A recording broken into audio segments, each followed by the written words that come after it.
Good afternoon.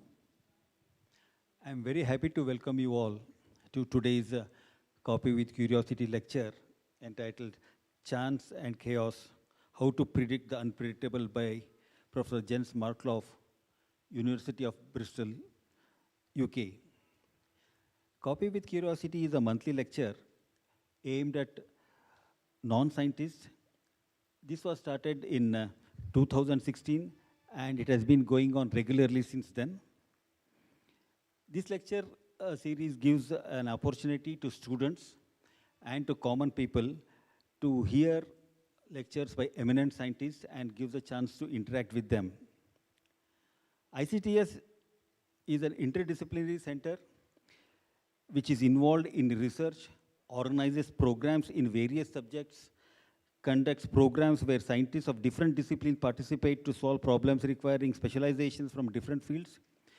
And most importantly for us, science enthusiasts, it conducts several outreach activities.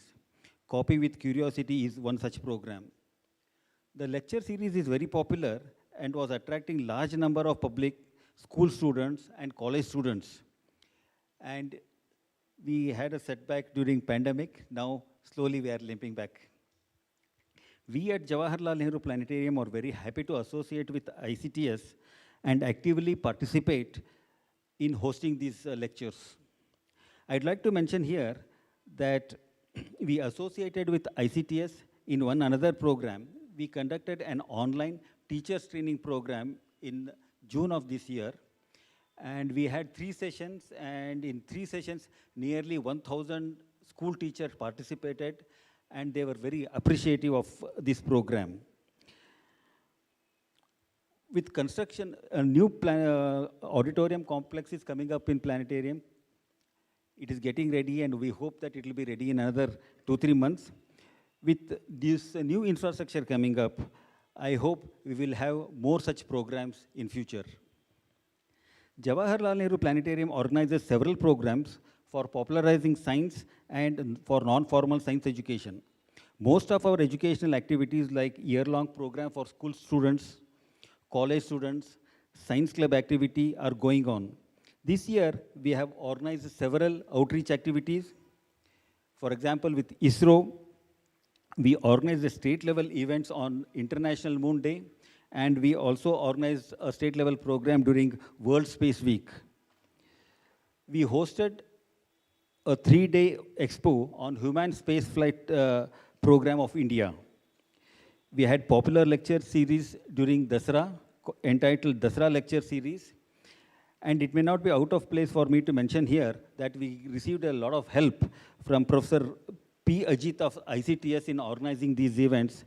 And Professor Rama Govindarajan gave a very popular topic, popular lecture titled Aesthetics in Fluid Mechanics.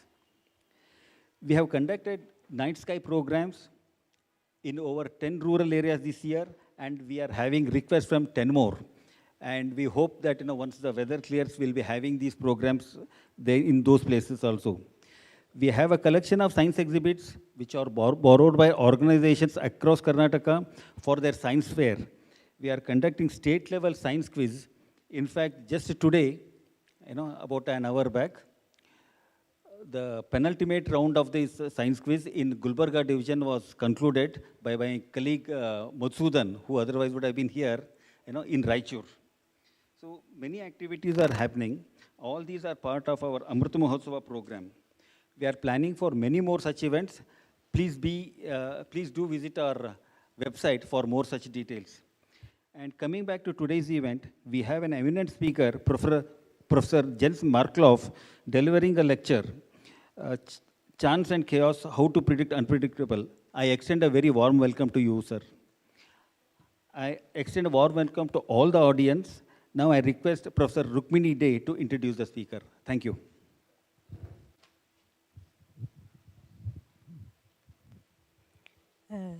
Hearty welcome to everyone. I am very happy to introduce today's speaker, Professor Jens Marklof. Professor Marklof is an international expert on the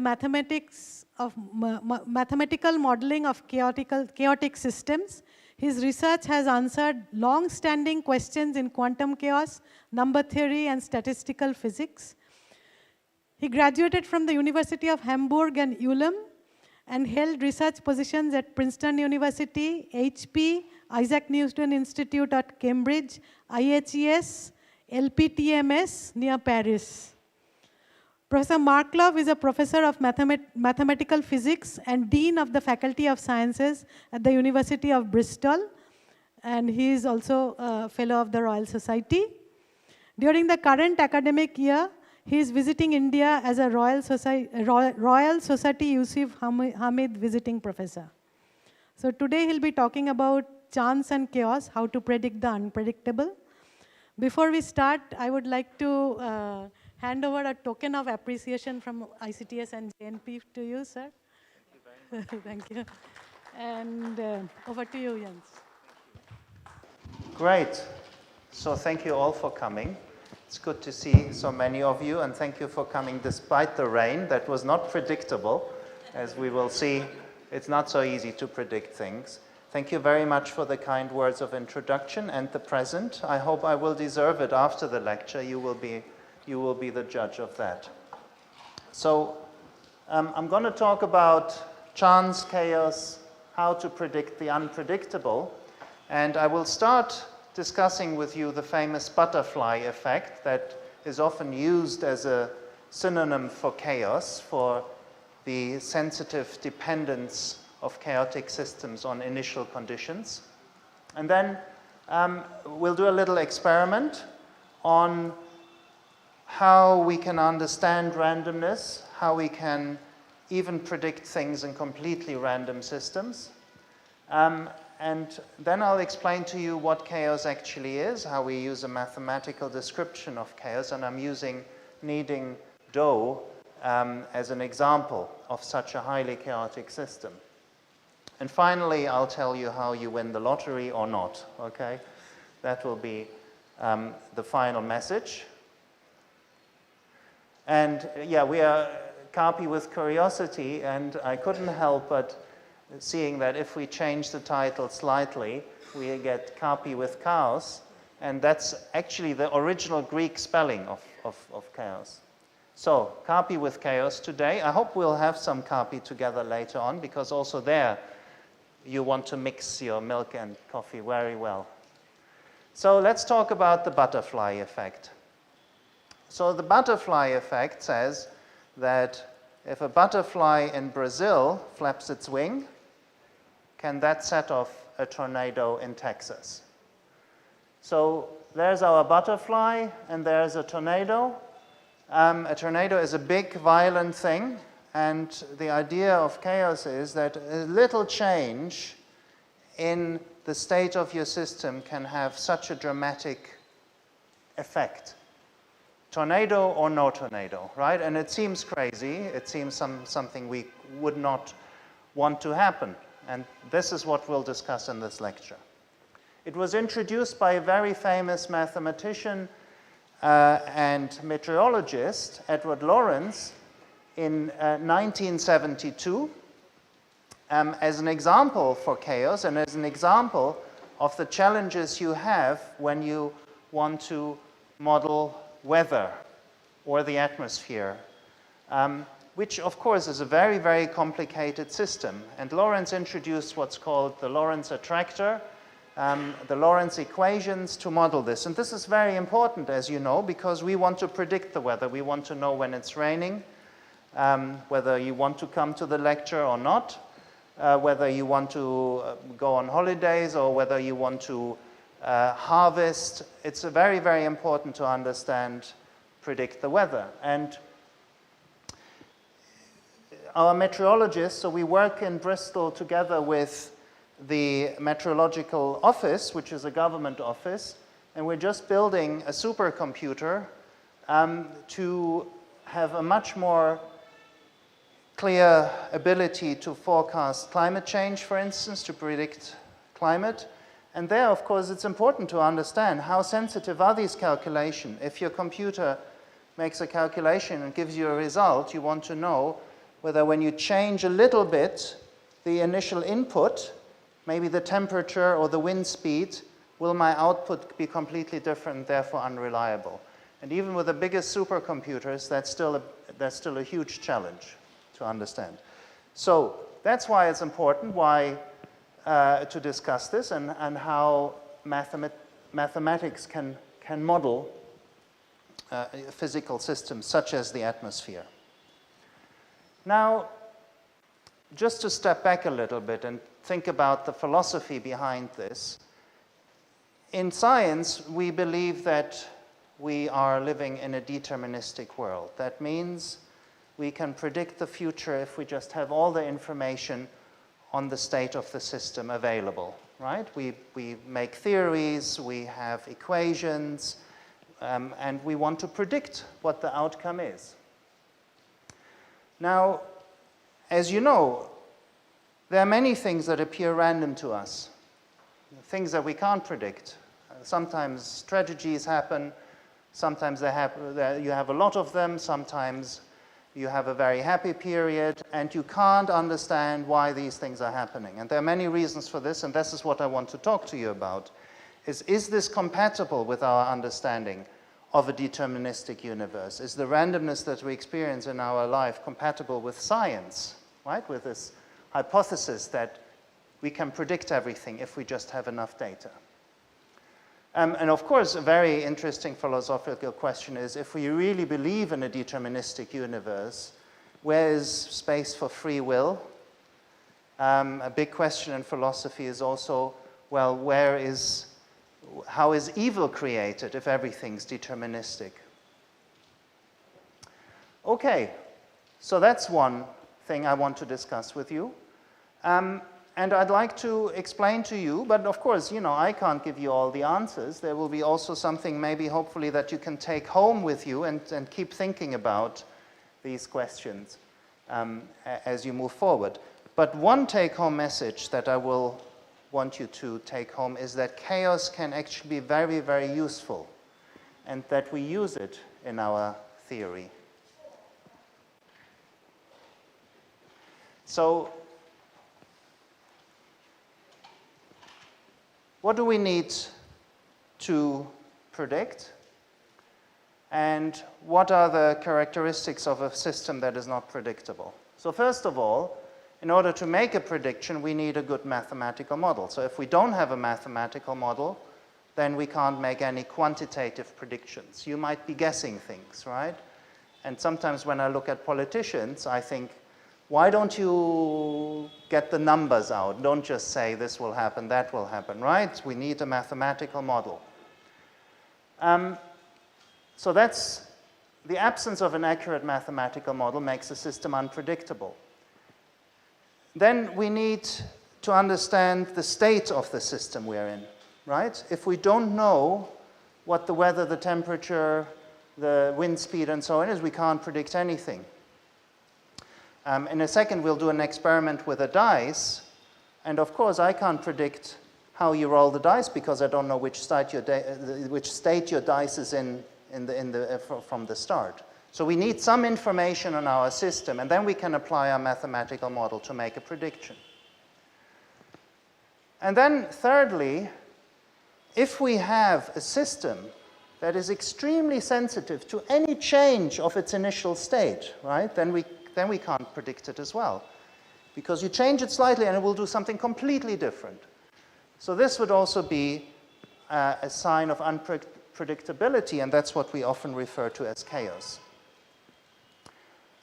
Good.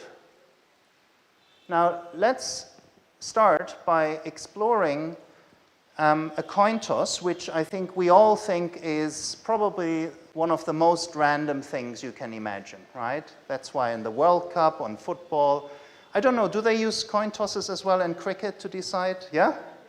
So it's used everywhere to generate a random outcome. Heads or tails. But a coin toss isn't random at all, if we believe in our deterministic assumption. A coin is, I have a dice here. If I throw it in the air and I catch it, it follows exactly Newton's laws of motion. So it's not random at all. There's no randomness in a coin toss. So where does it come from? Why do we believe that actually the outcome we get is random. There's a beautiful paper here by a very famous mathematician and magician, by the way, Percy Diaconis. He's a very famous professor at Stanford University. And he's investigated coin tosses. And what they found, using a physical model, is that when you start with a coin, heads up, and you throw it in the air and you catch it, you have a 51% chance of getting heads up again, not 50-50. Okay? So this is a nice paper. And they built a machine, a coin tossing machine, which produces perfect coin tosses, and they have developed a nice theory. So this is a very mathematical paper, but I would encourage you to look at a 5-minute video. Actually, there are several 5-minute videos by him on a series called Number File. And if you just Google Diaconis, Number File, and coin toss, you will find it. And it'll be very, very good. So I encourage you to read it. It's not mathematical at all, but he talks about things that also will resonate with you after my lecture. Yeah, of course. Why is the probability of the head coming slightly more? No, it's the side that is on top. So if you would start with tail on top and you throw, it's 51% that you get tail again. Why is that? It's the calculation. So it's the mathematical model that they use to bring, and then they did some experiments and they found that it's okay. It seems to be matching. So the reason is that the way the coin, when you throw it up, it precesses in the air and it follows Newton motion. So as I said, it's completely deterministic. And just the way it turns and spins in the air makes it more likely to fall the same side up that it started off with. So magicians, including Percy Diaconis, they can throw up a coin and make sure it always comes up heavy. So the way it is, it wiggles, it doesn't actually turn, it just looks like it's turning, right? That's what magicians do. They make things look like they do something, but they actually don't do it. So it's just wobbling and it's coming back and it's landing the same. So that's also, of course, you can explain by a physical theory, but when you actually throw it up and you make it spin and turn, it still has a higher chance of coming up the same side it started off with. That's in this paper. You have to believe the paper. Or do the experiment. I think you have to do about 250,000 coin tosses to detect the 51%, because there is a statistical hypothesis you need to check. So that might be a nice project. Okay, so we want to do this as well, but we'll do it with dice. But I want to talk about something else. I don't want to talk about whether throwing a dice is a biased event. We believe that throwing a dice is going to be coming up with the same probability, 1/6 for each side. And then I'll tell you, even though I can't predict what you get in your dice throw or what you will get in your dice throw, I will predict something else. And that's the first main message that I want to give you in this lecture. Even though throwing a dice individually, I can't tell if you get a 1, a 2, a 3, a 4, or a 6, but I can predict something else, and we'll see that now. So I have 2 assistants who will help me count, but we don't have such a big audience, so I think it'll be all right. We'll probably be able to count it. We were a bit worried that we won't be able to count. So could you do a demonstration? It's a bit hard to throw a dice if you don't have a table in front of you, but there is a way of doing it, yeah? But before we explain that, you throw your dice, and you have 2 dice in your hands. You see 2 numbers, okay? And then we'll ask you, have you got a 1? And if you've got a 1, you raise one hand. If both dice show a 1, you raise both hands. Yeah?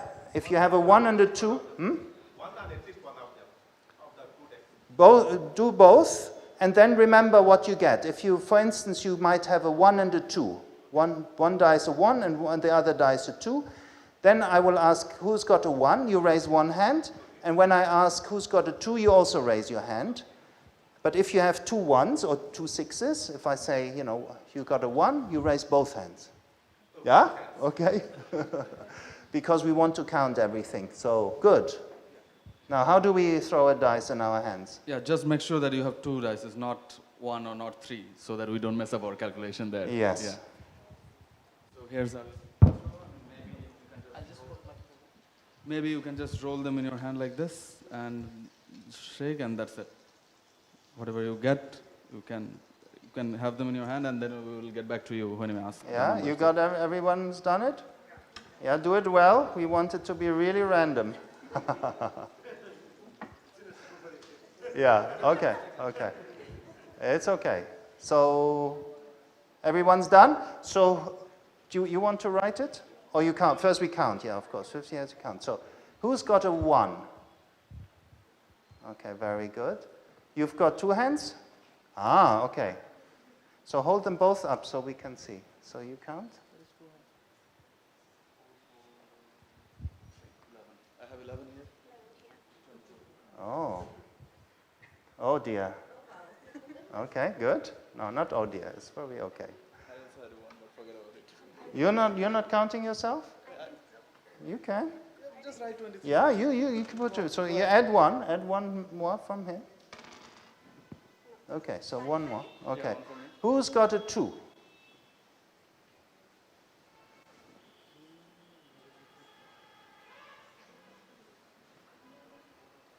I have 5. 10. Very good. Who's got a 3?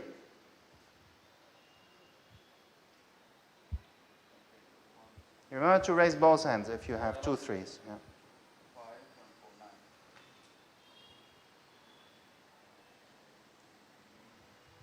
9. Great. Who's got a 4?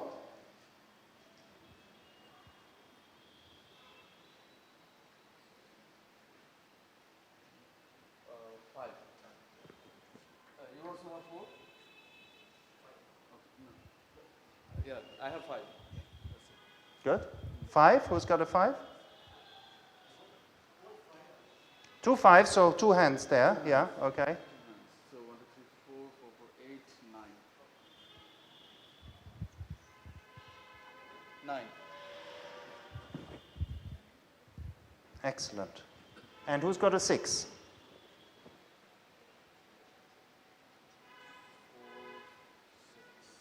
8.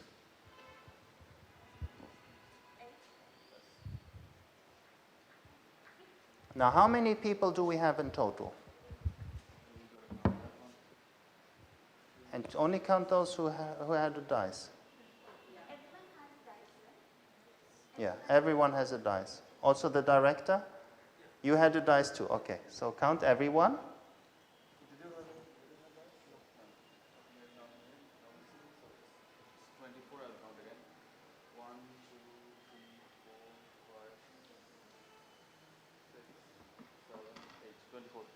Twenty-four. So times. So how many did you say?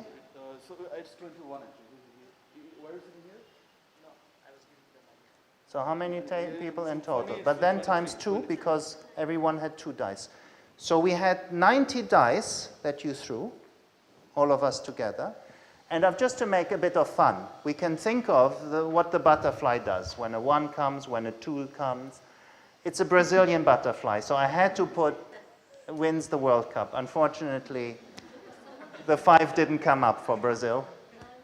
The numbers are not adding up to 90. Ah, very good. Yeah, so What's the total number? what's the total number? 30, 41? 30 and 11, 41, 41 and 17, 58, 68, 60. One extra. One extra? So 91, then put 91. Oh, I didn't. No. It's all right because. You didn't. Yeah, You for me didn't it's okay. count your 4. Yeah, I did. You did. It's Okay. okay. Did you count your? No, I didn't count. Oh, okay. Okay.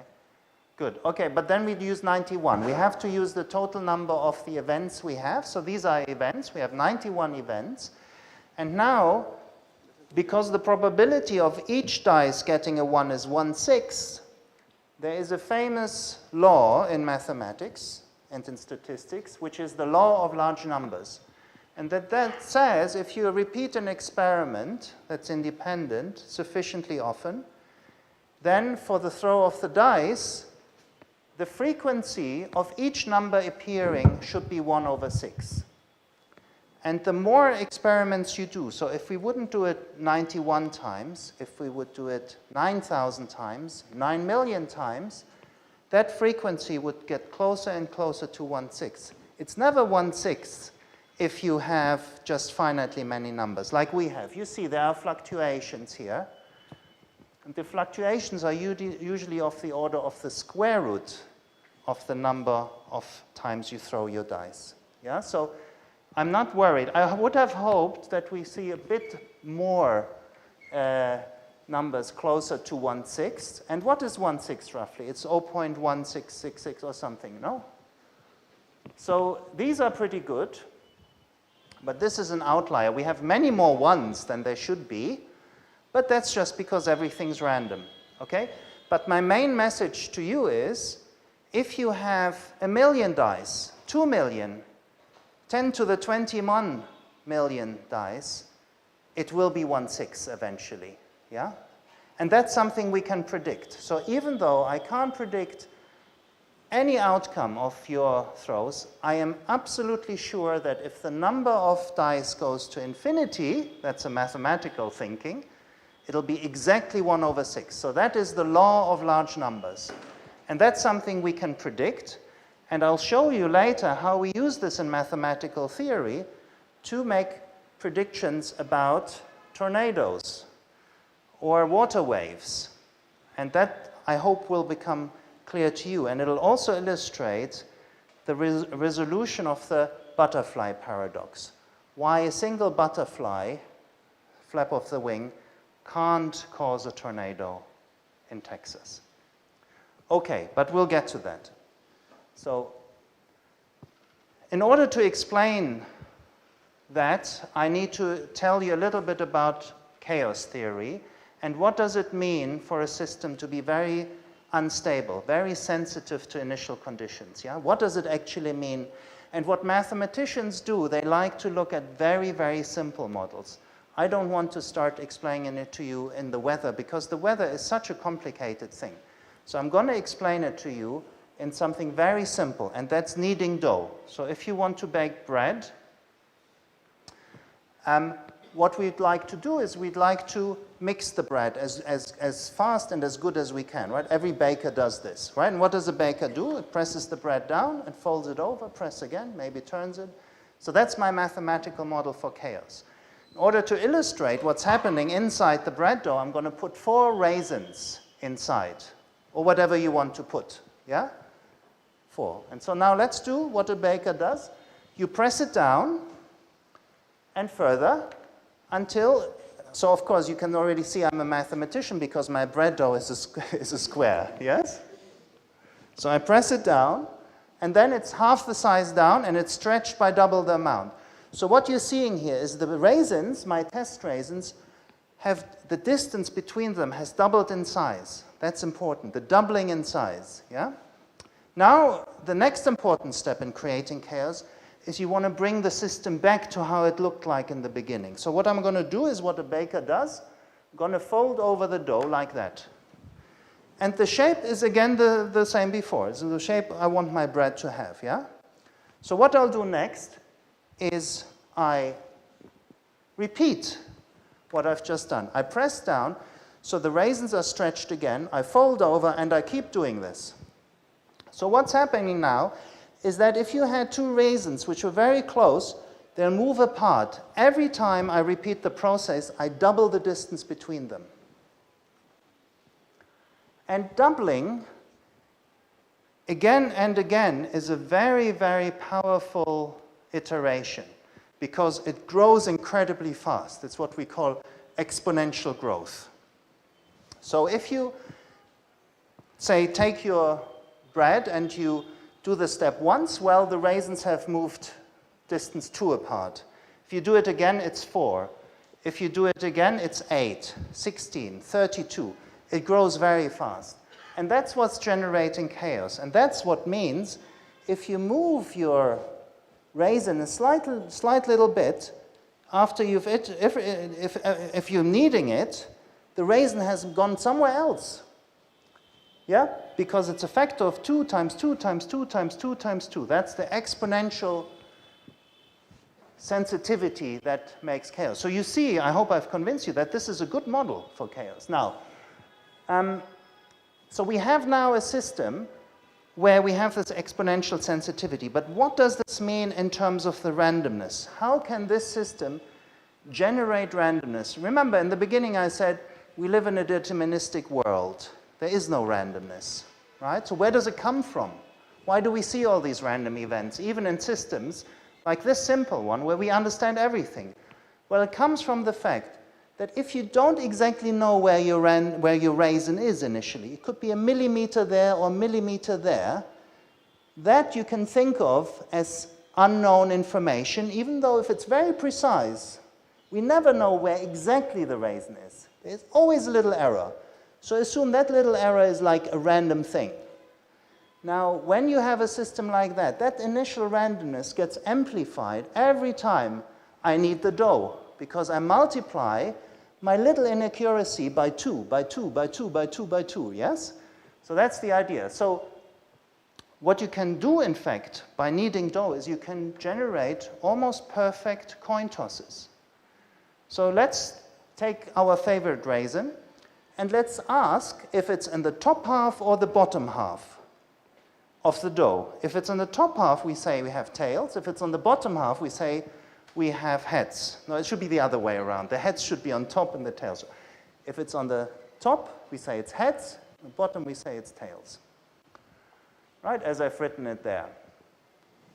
And now we have a mathematical theorem from the theory of dynamical systems that tells us that for this particular system and any other system that has this kind of sensitive dependence on initial conditions, if you iterate it, then the probability of finding heads or tails is very close to 1/2. In fact, it's exponentially close to 1/2. So this is what I've tried to say there. Let me use the pointer. Yeah? So the probability of finding the raisin in the top will converge to 1, will be very close to 1, up to an error that looks like that. It's 100, and that depends, this is because I've chosen here 1% as my accuracy of my raisin, so I'm allowing my raisin to be within a certain region that's 1% of the bread dough. And then here, after each iteration, so if I iterate, I've given you a few examples here. So if I've kneaded my dough 9 times, then this error here will be 0.9153125. This means it's 1/2 up to this, plus or minus, yeah? So that's not very good because it's 0.2 roughly, right? And 1/2 is 0.5, so it could be 0.7 or 0.3. But the amazing thing about these hyperbolic systems, these exponentially sensitive systems, is that you just do it 3 more times and your error will be immediately gone. It will be 0.02 if I just repeat the kneading 12 times. And that's why bakers do this way, because they want to mix up everything, yeah? And that's the best way. Stretching, folding, stretching, folding. That's why they do it. It's a hyperbolic, chaotic system. Question?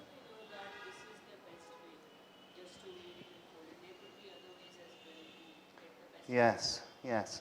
So I don't even know if a baker knows this, but they just do it because they are experienced. They know that if they do this, and they don't want to do it more often than they need, right? But it's a very good question. So there are people who've studied this. It's called the baker's map in dynamical system. And there might be even better ways if you cut it and then you put it on top.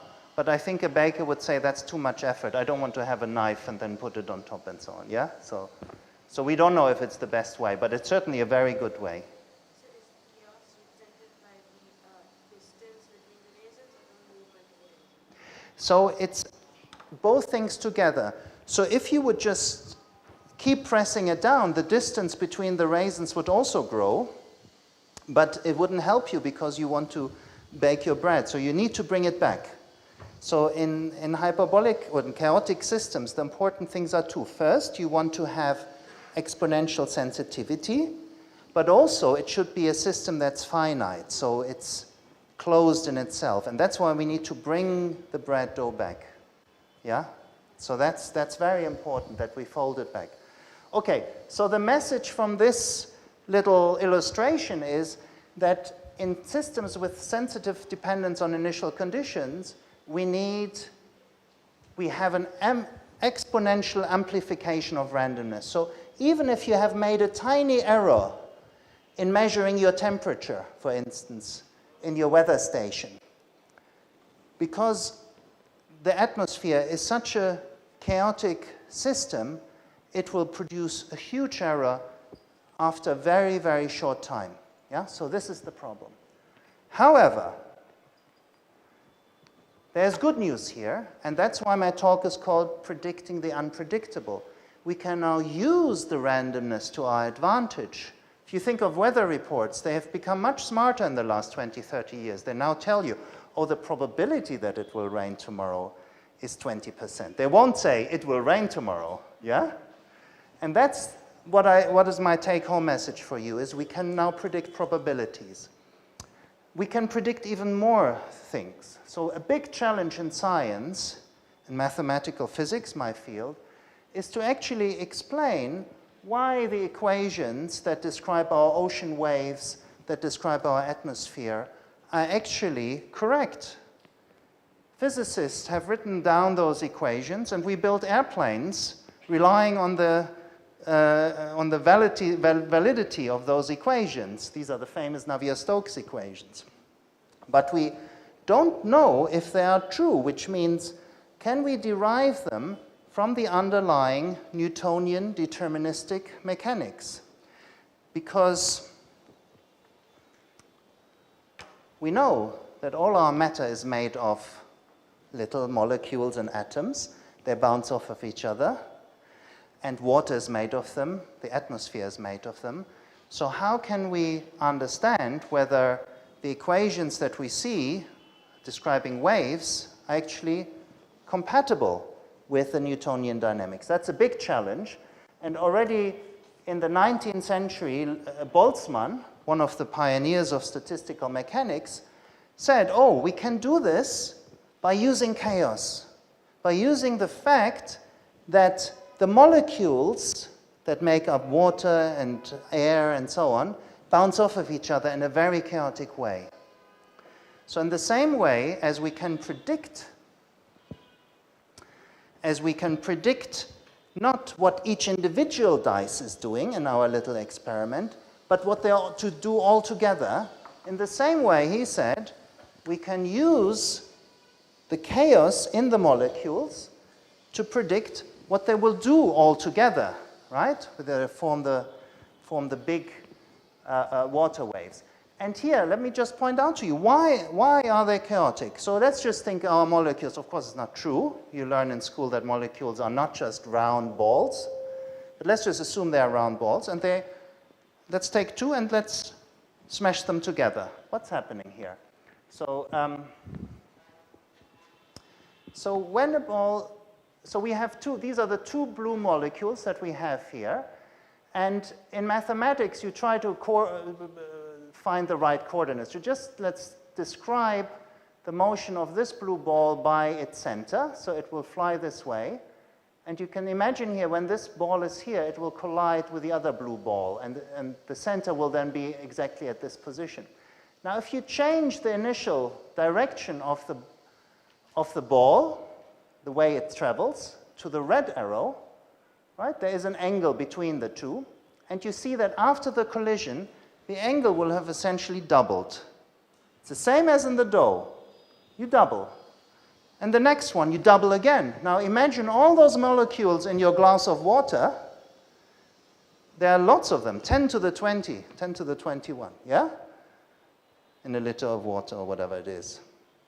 And so you have lots and lots of collisions going on, lots of chaos, lots of exponential sensitivity. But you also have the exponential amplification of randomness. And that's what we're using here. We're using a law of large numbers to try to derive what happens in the macroscopic level, in the air, in the water, to derive those Navier-Stokes equations using something analogous to the law of large numbers that we've discussed here. And we don't even know the answer yet. Some of the best mathematicians are working on this, and I've put here the picture of one of the world-leading researchers in this, Laure Saint-Roman. She works at IHES in Paris, and she's made amazing progress with her collaborators in understanding that question. It's very complicated, but my take-home message is, essentially, it's like using the law of large numbers. The fact that if we just roll the dice often enough, we know that one will come up 1/6 of the time. That's behind this. It's one of the biggest problems in mathematics. Now, I'm going to close very soon. I just wanted to show you another system that Henrik Lorentz has produced that I have worked on. And that is when you have now a gas of electrons in a crystal, where again, each of the crystals is modeled by a ball, and the electrons move around in this array, and you have exactly the same effect of this exponential amplification of randomness, because again, when you hit an atom, then you will double the angle, the difference in angles, yeah? And this has been also studied by some of the best mathematicians. Here is one of the leaders, Yakov Sinai, who won the Abel Prize. That's the mathematics analog of a Nobel Prize for his work on this Lorentz gas. And what he showed with his team is that, indeed, this electron path in this crystal converges to the most random object you can imagine, and that's a so-called Brownian path there if you just step back and zoom out. And the techniques he used for this were exactly the same, following the same philosophy that I explained to you, using exponential sensitivity on initial conditions, the amplification of randomness through this doubling in the error. And there's another thing you need to understand. Yeah?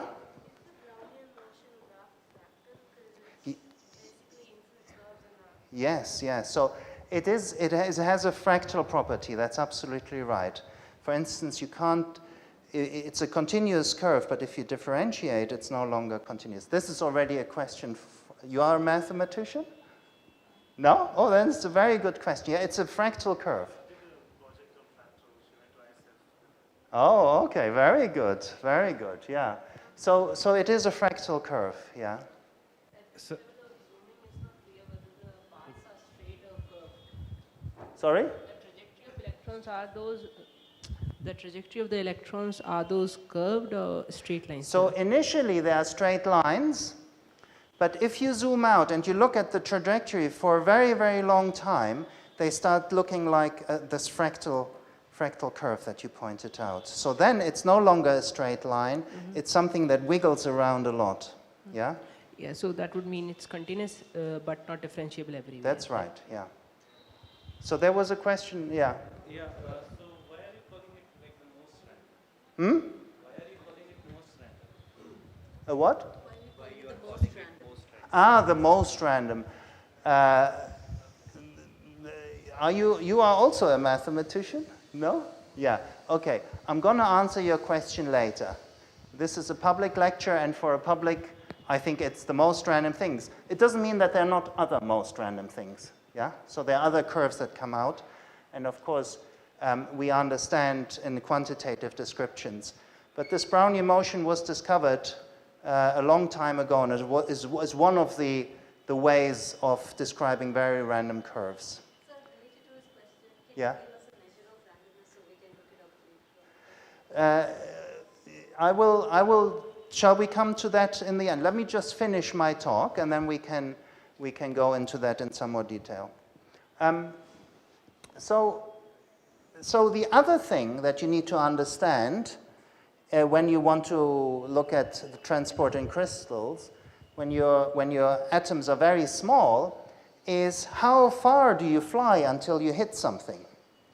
And that's the so-called free path length, and that's something that already George Polya, a very famous Hungarian mathematician and probabilist, asks. And he translated the question of the crystal, the electron in a crystal, into a very nice other question about visibility in a forest. So if you stand in a forest and you want to look in a direction, you say, how far can I see? Yes, that means, will I see a tree or will I see a gap in the trees?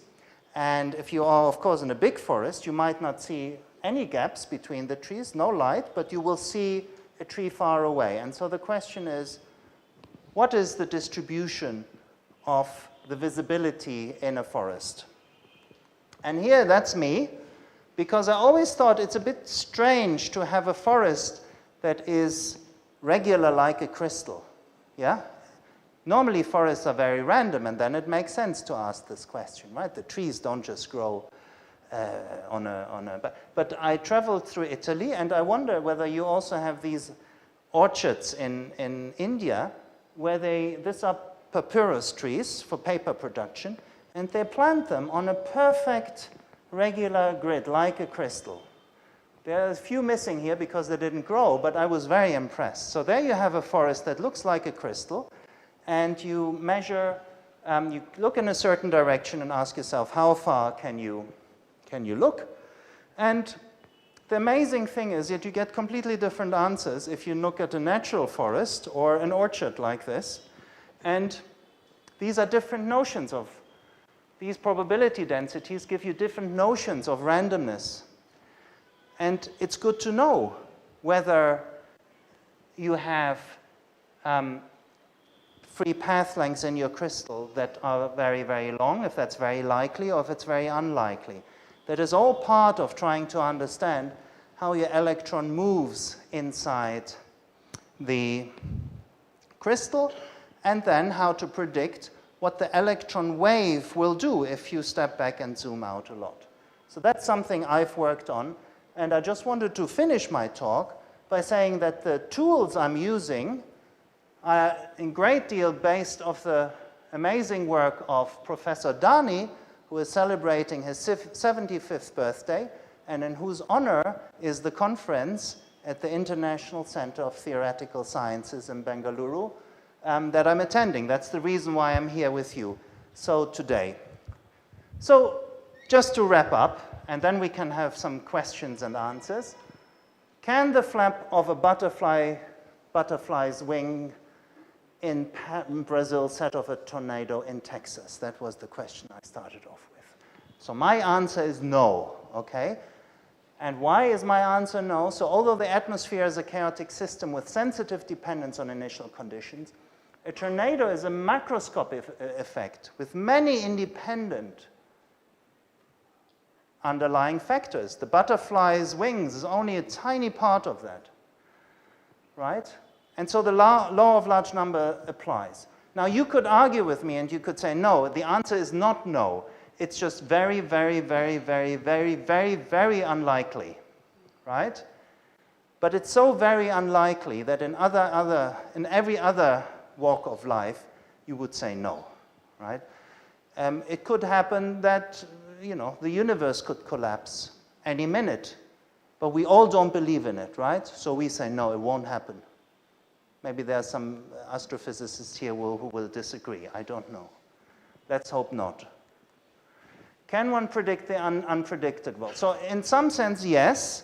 And I hope I have illustrated that to you. So even in the most random systems, like throwing a dice, if you just do it often enough, you can actually predict things, namely the probabilities at which something will occur. And that the probability that we get, 1/6 of all our dice throws if we just throw the dice down random enough. So that's my answer about predicting the unpredictability. And finally, can one predict the numbers in the next lottery draw? So by now you're all experts, you know what I'm going to say, yeah?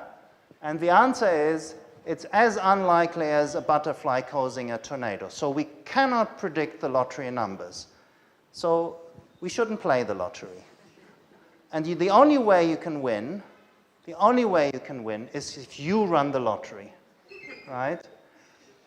And it's even guaranteed. So if you were a casino owner, it's a bit more tricky, because in casinos, if you have roulette, the casino relies on the law of large numbers, because you have, how many have you got? I've never played roulette, but you have 37 points, and you win only if you have 36, and the second one goes to the last one goes to the casino. So even though it's just a tiny amount you might not notice, that's where the casino wins, yeah?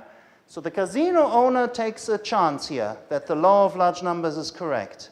But again, the probabilities are so small that it's a certainty. There's no casino who's gone bankrupt because of the law of large numbers failing, right? Maybe they've gone bankrupt because they had cheaters in there, card counters and so on, but that's a different story. So I can just recommend, if you want to play the lottery, don't do it because you think you're going to win. Maybe you like it, it's fun. If you want to win, then run the lottery, okay? Get a license. I know it's illegal in this state, but I think there are some states where it's illegal, so you can apply for a license. That's the best way of making money. Good. So if you want to read more, I'm just going to flash this. I think we're going to put this online, those slides. These are really nice books. The first one deals with the kind of questions I've discussed with you, and the second is a story about Ludwig Boltzmann. And it's kind of a sad story, because people were making fun of him when he said, oh, let's use molecules and the chaos in there, because people didn't believe at that time that molecules actually make up matter. So it was a real visionary then. So thank you very much, in particular to the outreach team at ICTS and to the Planetarium for hosting this great event. And thank you all for coming here and taking part.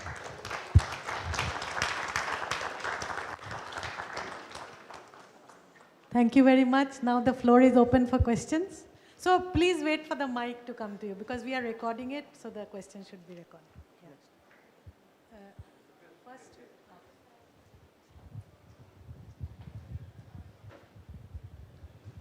Hello, Professor. It was fantastic. And first thing for me, when you mentioned about the degree of randomness, I was just taking a gas dynamics problem, moving to my background as an example. As long as the model is deterministic, and as long as we are also in a position to introduce chaos into the system, that's exactly when we have the proper predictions and also the associated algorithms, right? They associated? As long as we are able to introduce some failures or injecting some kind of chaos into the system where the model is deterministic. Yes. So when it comes to, say, for example, the same example of weather prediction, if you take the intercontinental or the convergence zones, basically, close to the equator. In the doldrums, the prediction is always 99% wrong. So the problem is, unless and until the model becomes deterministic, then the degree of randomness cannot be measured, and you don't have control over the system. Of course, when it comes to the, that's my question. So how do you then handle such problems? So when we introduce randomness in the system, that's what statisticians, probabilists, statistical mechanics people, physicists do, but they do it because they don't know what exactly is going on in a particular system. Everyone still believes that we live in a deterministic world, at least from a science point of view. So introducing randomness in the system at a later stage is always out of desperation, because you don't know exactly how your system looks like, okay? However, what I was trying to illustrate is, even if there's no randomness in the system at all, only in the very beginning, where we also, out of desperation, say, actually, we don't know. You know, we cannot never, ever measure anything precisely. There's always an error. So that error we need to take into account. And we need to use all possibilities. So what people do in weather forecasts on the supercomputer is they take the data they've got from the weather station, and then they take 10 other data points around it, and they run the supercomputer 10 times and see what the outcome is. It could be rain, it could be sunshine, and then they say, if they get rain 8 times, then they say it's 80% chance of rain. If they get sunshine twice, they say 20% chance of sunshine. So that's an important point. Yeah? Is that then the way machine learning today works, in terms of trying to make sure that you use data-driven approach to your linear systems? Yeah. Yeah, so so you were asking about machine learning. I didn't hear that. Well, in machine learning, that's of course, so if you want to use a machine learning algorithm to predict things, you have already given up on your mathematical model, right? Because you asked the machine what's going to happen. So that's a different story. But what the machine does, or the computer does for you, it just chooses patterns, and it tries to match it by optimizing to certain most likely outcomes. So the whole thing is already, I think, a more sort of, not, I wouldn't call it a random approach, but a more uncertain approach, because you don't have that mathematical model that's underlying. So that you need to feed in as well into the system. Yeah. Last point, is this the way we can also see black swan events, generally when they are Black swan events? Yeah, well, I mean, how shall I answer this? So I think the problem with the black swan event comes to the unpredictability that I had, I think, as my second point. If you don't have sufficient information, right? So people think, oh, there's a black swan, and maybe there's a whole colony of black swans. It's just you don't know this, right? And that's why we always say, oh, black swans are very rare. So this is not so much the chaos, the sensitive dependence on initial conditions, more like the ignorance that we may have by not knowing, not having all the data available, right? But this talk was really about evolution, predicting to the future. Good.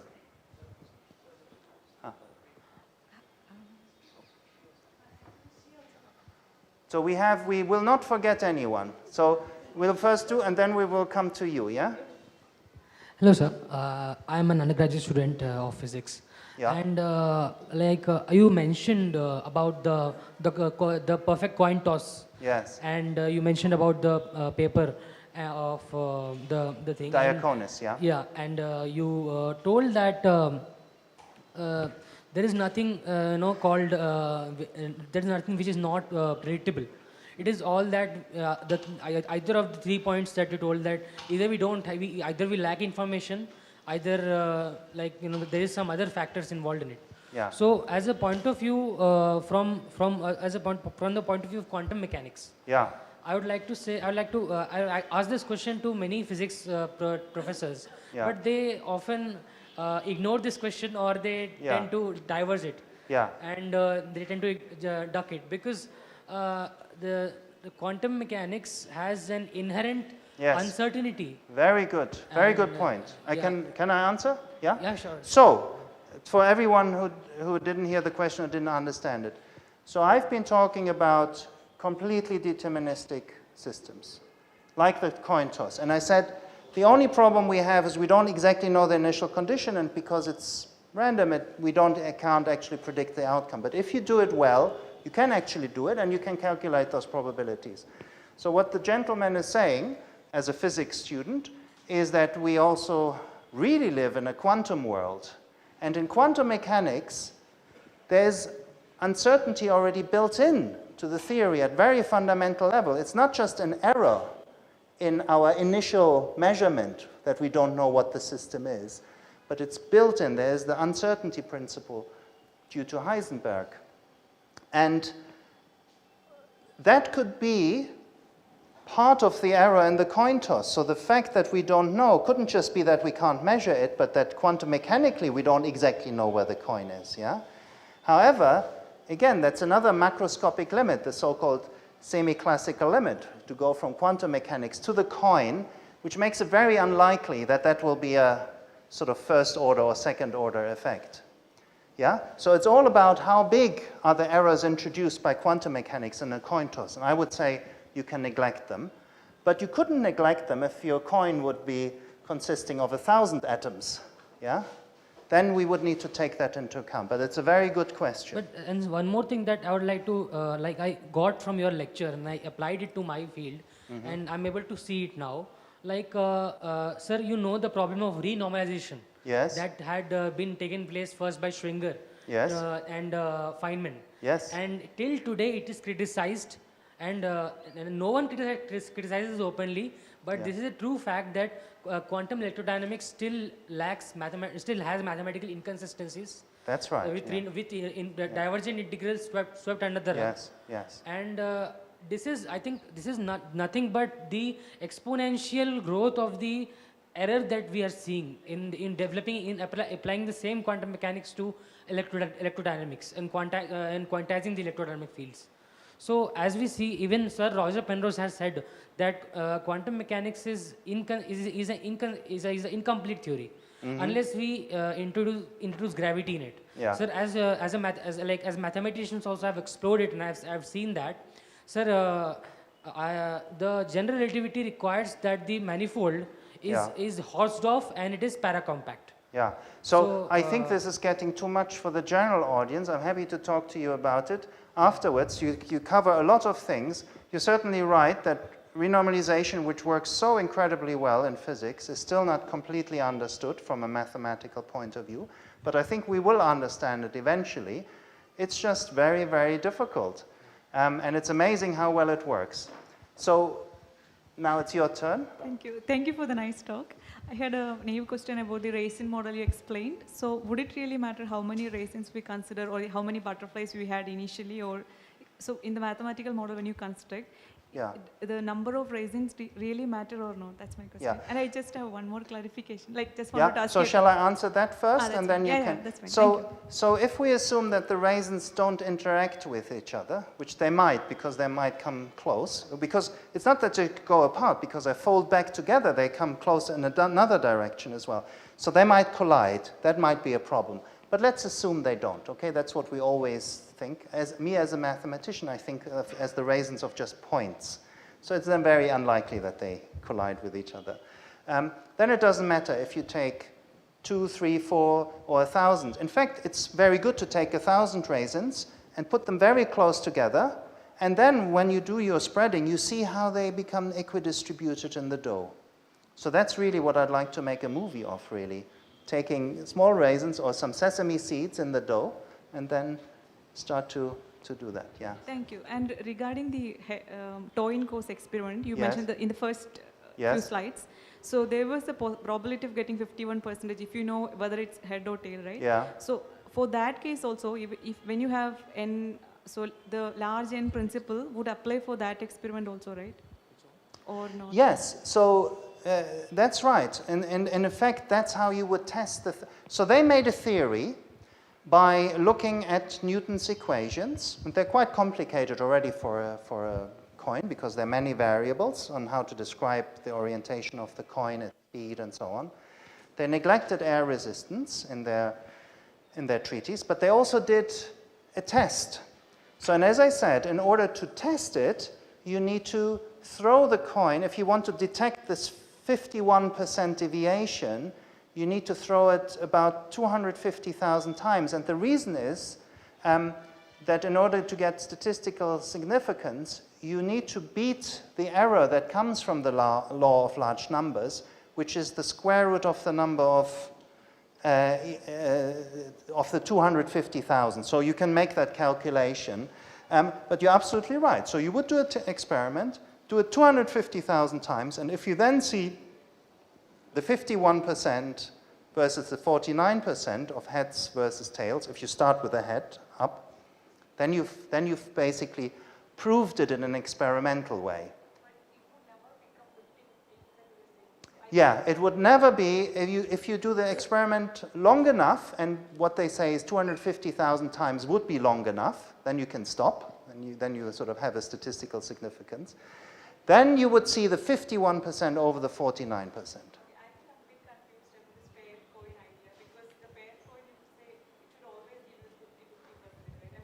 Yes, exactly. So what they're saying is actually, it's not fair if you know it's head up. But if you do that before, then that creates your randomness. And then you throw it up, and then it doesn't matter because already when you start, it might have been heads or tails up with 50-50. And then if you throw it, it doesn't matter. But that's funny, right? Because normally you think the throwing makes it random. But what they say is, no, the throwing actually is biased. And if you do something else like that, then you have a better chance of giving a proper 50-50. So you don't, next time you play cricket, need to go to the referee and say, this is all nonsense, it will not work. Just make sure that the referee or the opponent doesn't see what is on top. Yeah? Absolutely, yeah. So we could do a theory for the dice, and maybe people have done it following from that paper, I don't know. Yeah. Mm-hmm. So firstly, thank you for your very enlightening lecture. So my question is something different. So suppose you take a city like Bengaluru. Yes. So you take a city like Bengaluru. So can you predict something like 50 years down the line, what the city would be like, whether it is sustainable or not? That's a beautiful question. Thank you. And my answer is no, because we don't have the right mathematical model for the brains of the people who make decisions, I think. And we need to work together that it will become a sustainable city, and that the world will become sustainable. So as Dean of Science, I'm very keen to support our environmental researchers, that they gather all the evidence, but it's not just the evidence from a physical point of view, but also the social scientists who need to understand how we can change behavior amongst ourselves, amongst governments across the world. So that's my answer to you. Thank you, sir. Mm-hmm. We have someone here in the front. Wait for the microphone, please. Yes. Yeah. What is the difference between randomness and chaos? Oh, that's a great question. Okay. So chaos is, in the mathematical sense, when you have a deterministic system, there's no randomness at all in it, where we have this very sensitive dependence on initial conditions. So that predicting where the system will be in which state will be very difficult. Randomness is a different concept that we can also find in non-chaotic systems, which just means there is unpredictability from the beginning, right? So for instance, if I just throw the dice down, we would say it's random. I wouldn't say it's necessarily chaotic, unless you want to describe it as a physical system, and then you can ask the question, well, is there sensitive dependence or not? The randomness that I've introduced here is just to explain that when we have a chaotic system and we say, well, maybe we don't know what the initial state is, so let's assume it's random. But it's very, very near. So there are many forms of randomness. One randomness could be that you know where your system is, and then there's no randomness. But you could say, I approximately know where my system is, and I've measured it really, really well, up to 0.01 millimeters. Yeah, I know where my system is. And then I say, okay, now let me just move away and see what happens if I change that by 0.01 millimeters, and I make that random. And then in a chaotic system, the randomness will just go everywhere, very, very quickly. So chaos is one thing, randomness is another, but you can introduce randomness into a chaotic system, and then you see how it grows inside and goes everywhere very fast, so that when we look at the outcome, we say, oh, the system is completely random, even though it isn't. It just appears because of this exponential amplification of randomness that you have in these chaotic systems. Okay. Does that make sense?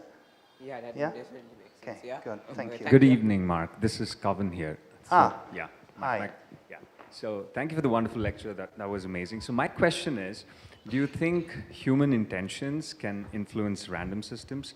Because I'm coming from the findings of what's known as the Global Consciousness Project, where you have a bunch of random number generators placed around the world, and they see some very interesting statistical correlations, with respect to human intentions, right? So, do you have a say on that? So that is essentially my question: human intentions and random systems. So, as I said earlier on, human intentions, of course, is very hard to model from a mathematical point of view. And because it's so complex that we don't even know where to start. I've never worked on this, so I am not an expert. There are, of course, quantitative sociologists who look at human behavior, and again, it's the law of large numbers. You look at many humans and see how they behave in sociology, right? Not just at one.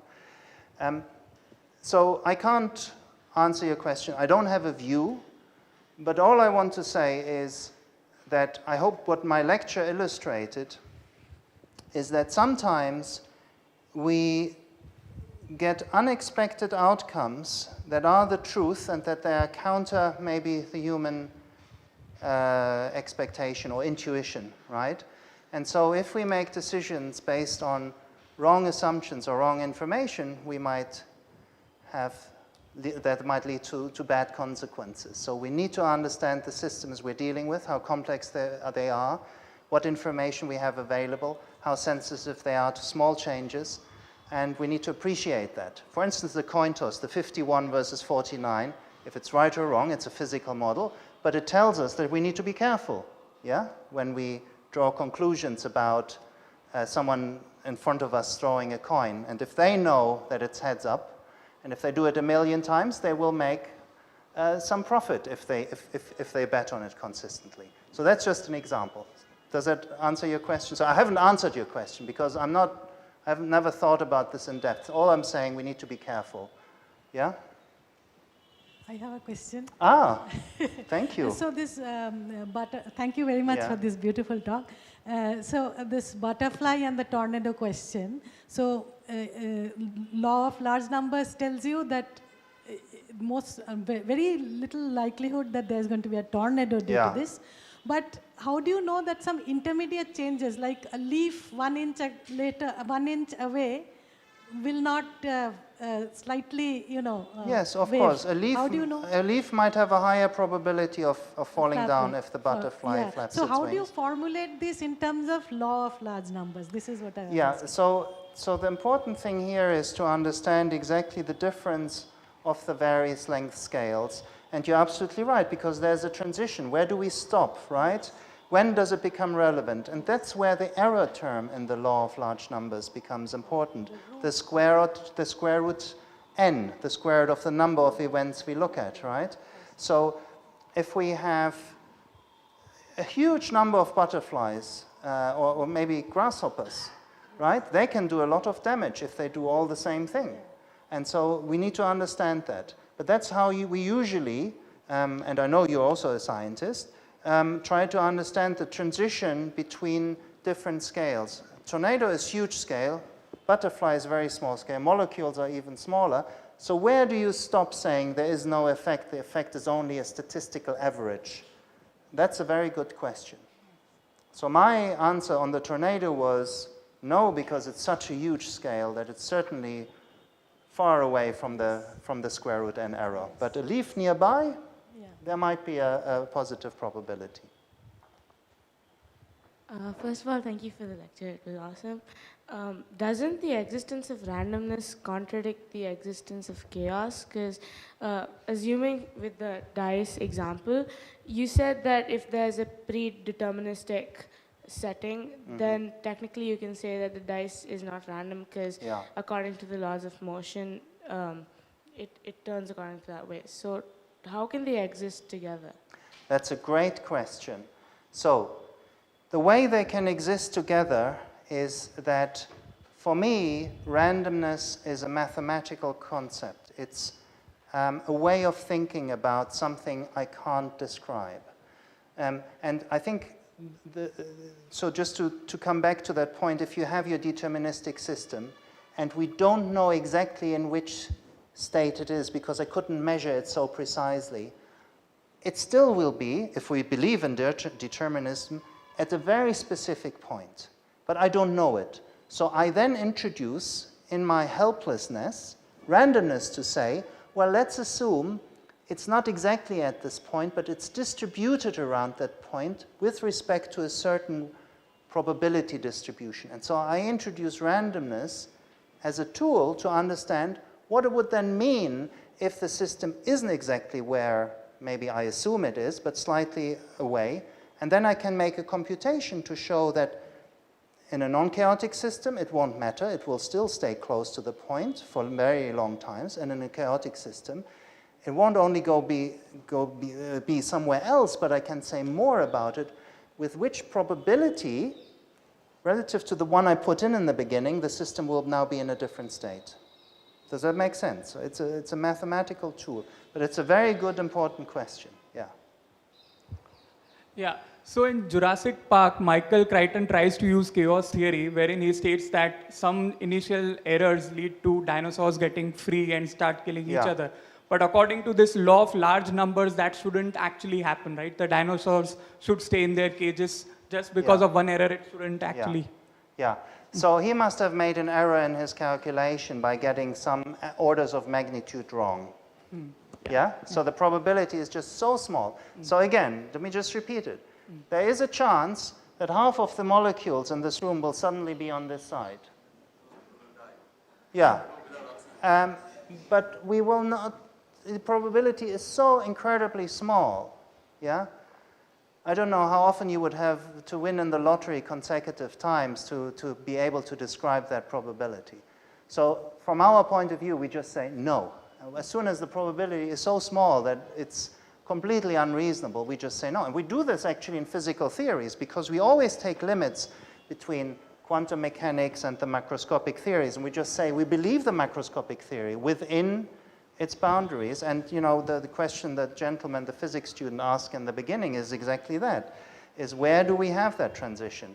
And we have randomness, I should say, in quantum mechanics. I should have said that to your question. In quantum mechanics, we do have intrinsic randomness.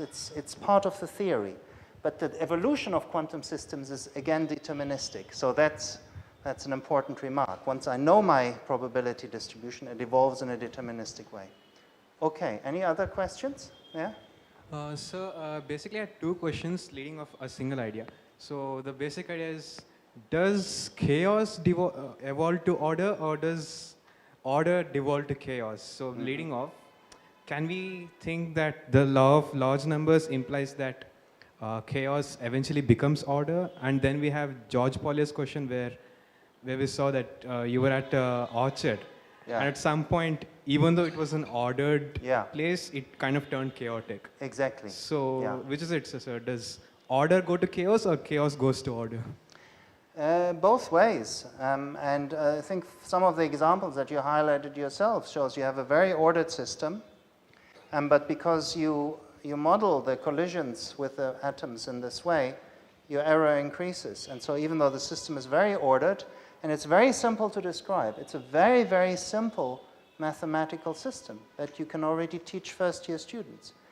But when you zoom out, you suddenly see chaos appear. If you zoom out more, you suddenly see nice regular motion of clouds appear. So it goes from one to the other and back. Yeah? So it always depends from which lens you look at the system. How far you zoom in, you might see chaos, then you zoom in further, you might see something very simple and regular. So that's the beauty of having all those different length scales from molecules to galaxies. So the implication is that it is dependent on the viewer and the scale of observation. Yes, absolutely. Absolutely. Okay. Thank you, sir. Well, we need the microphone so everyone can hear you. But you had a question first. Let me, Actually, mine is kind of related to what he asked. So if you think about the deterministic laws that we start with, like Newton's laws, are people working on how to arrive at them from like an even deeper random state? Yes. And that's an emergent structure from a deeper random state of the world. So Newton's law we can derive from the laws of quantum mechanics, for example. So we can do that, and even though quantum mechanics has the built-in uncertainty, if you again zoom out and you go to those macroscopic landscapes, this uncertainty fades away, and you can prove rigorously, but it's not easy. It's very tricky. It's a very singular limit, we call it in math. I mean even deeper than quantum mechanics. So how like deep? Like a very mathematical universe where you just have just pure randomness, for instance. No, it's a good question. I mean, it might well be that there's Randomness underlying, we just don't see it because on the scales we measure it. But that's a very philosophical question. Yeah. I can't answer. I was just wondering if there's any mathematical work being done on that. No, I mean, people, I think, have tried to derive quantum mechanics, for instance, from a deterministic model with randomness built in, so that it becomes a bit more tractable, because there's something quantum mechanics is random and it isn't in some sense. So that's what some people have tried to do, yeah. Like Bohm, for example. The other thing I wanted to know, so Boltzmann, he did not know about chaos theory, right? Like, so, but he used similar results in his work. So Boltzmann, chaos theory became very popular in the 70s and then in Jurassic Park, of course, which was nice because for once the mathematician was a cool guy, right? But it's really already Maxwell and Boltzmann in those days, they understood this. And Henri Poincaré, I think it became fashionable later in the 70s as chaos theory, but people used it already before. Yeah. Because that was really Boltzmann's idea, is to use the randomness generated in the way I explained through the collision. He had that insight. It's called the chaos hypothesis. I think that was an incredibly ingenious, revolutionary idea back then. Yeah. I also want to know a little bit about your work on quantum chaos. What do you work on? Yeah, but shall we do that later, or because I don't know also how we're doing in time. So quantum chaos is also a very fascinating field, but we have the problem, as the gentleman described initially, that we actually don't have trajectories anymore. We have waves. So how do you define chaos there? So that's what I've worked on. But I think it would lead too far. That would be another lecture. You have to invite me back. Yeah, thank you. One last question maybe, and then we can, last question.